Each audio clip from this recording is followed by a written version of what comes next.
राष्ट्रवादी अजित पवार पक्षामध्ये प्रवेश करता आहे, काय असा निर्णय घ्यावा लागला की तुम्ही हा प्रवेश करता? विधानसभेच्या पराभवाच्या नंतर आमच्या सर्व मतदारसंघातल्या कार्यकर्त्यांची मी मीटिंग आयोजित केलेली होती. त्या मीटिंगमध्ये सविस्तर चर्चा करत असताना एकंदरीत सर्वच कार्यकर्त्यांचा सूर असा निर्माण झाला की गेल्या 10 वर्षापासून आपण सत्तेच्या विरोधात आहोत. अनेक अडचणींना सामोरं जात असताना, लढा देत असताना आपल्याला इथपर्यंत यावं लागलं आणि आता आशा होती की आपण निवडून आल्याच्या नंतर सत्तेमध्ये येऊ. परंतु दुर्दैवाने पराभव झाला आणि त्यामुळे कार्यकर्त्यांची हिंमत खचलेली आहे. कार्यकर्त्यांच्या भावना अशा होत्या की 10 वर्षापासून विरोधात असताना आता परत 5 वर्ष आपल्याला विरोधात राहावं लागेल आणि त्यामुळं अनेक अडचणींना सामोरं जावं लागेल. गावागावामध्ये आम्हाला अनेक गोष्टींना, अनेक बाबतींमध्ये त्रास होत असतो.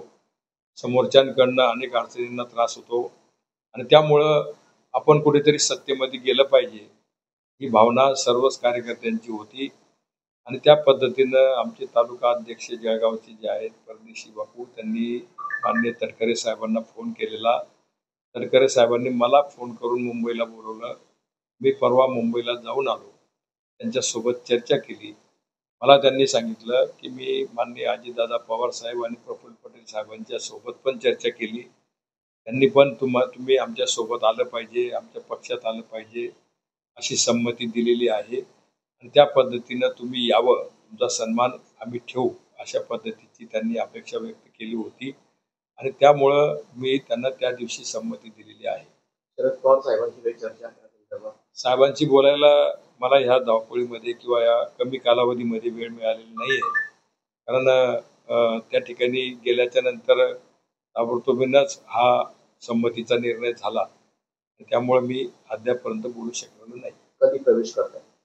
सोमवारी मी माननीय अजितदादा पवार साहेबांचा सत्कार करण्यासाठी जाणार आहे देवगिरी बंगल्यावर.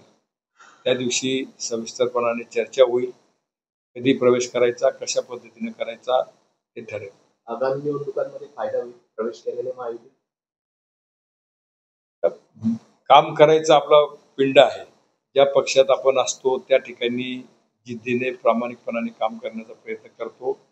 त्याच पद्धतीचं काम माननीय अजितदादा पवार साहेबांच्या नेतृत्वाखाली होईल आणि जास्तीत जास्त पक्ष वाढवण्यात